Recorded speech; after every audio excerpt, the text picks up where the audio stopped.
السلام عليكم ورحمة الله تعالى وبركاته. halkani waa Hobel Media oo aad uga barateen wararkii ugu dambeeyay isla waqtiga ay dhacayaan barnaamijyo xiiso badan iyo maqaalo kala duwan oo kala gadisan. ku soo dhawaada xubinteeni ciyaaraha. Ingiriiska oo ka argoostay Spain 2 Barcelona oo war farxad leh heshay. imikiya haatana waxaynu jaleeci doonaa dhanka iyo falanqaynta ciyaaraha. xulka Ingiriiska ayaa waxay xalay wada ciyaareen xulka Isbaanishka. ciyaartan ayaa waxay ka dhacday Spain.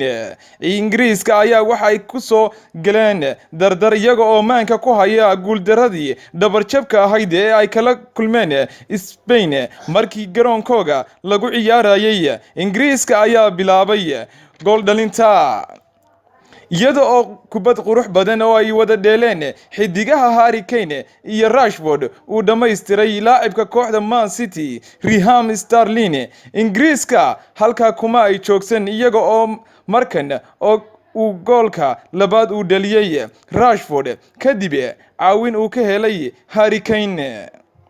Ingiriiska ayaa sii watay qaab ciyaareedkii cajiibka ahaa iyaga oo Raheem Sterling uu saxeexay goolka saddexaad. Spain ayaa kadib waxa ay ciyaarta ku soo laabatay isla markaana hurdada ka kacday iyada oo 2 gool oo ay kala dhaliyeen xidigaha Bako iyo Ramos, balse taas kuma ay badbaadin guuldaradan. haddaba waxaynu jaleeci doonaa dhanka iyo kooxda Barcelona. kooxda Barcelona ayaa war farxad leh ka heshay dhaawicii jilibka ahaa ee soo gaadhay qalbu asadkooga Umtiti. xidigan ayaa waxa uu ku dhaawacmay ciyaartii Barcelona guuldarada xanuunka lahayd kala kulantay naadiga Langas. Umtiti ayaa la sheegay in uu dhaawac qalin mari doono taasi oo sababaysay inuu 3 ilaa 4 bilood maqnaan doono, balse dhakhaatiirta naadiga Barcelona ayaa sheegay in Umtiti ka badbaaday qaliinkii isla markaana uu ku soo laaban doono garoomada waqtiga ugu dhow.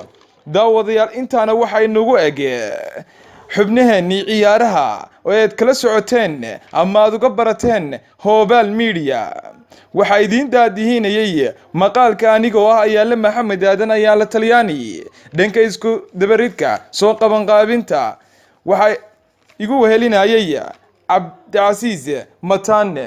intaynu ku kulmi doono maqaalka xiga waxaan idinku dhaafaynaa. assalaamu calaykum waraxmatullaahi tacaala wabarakaatu.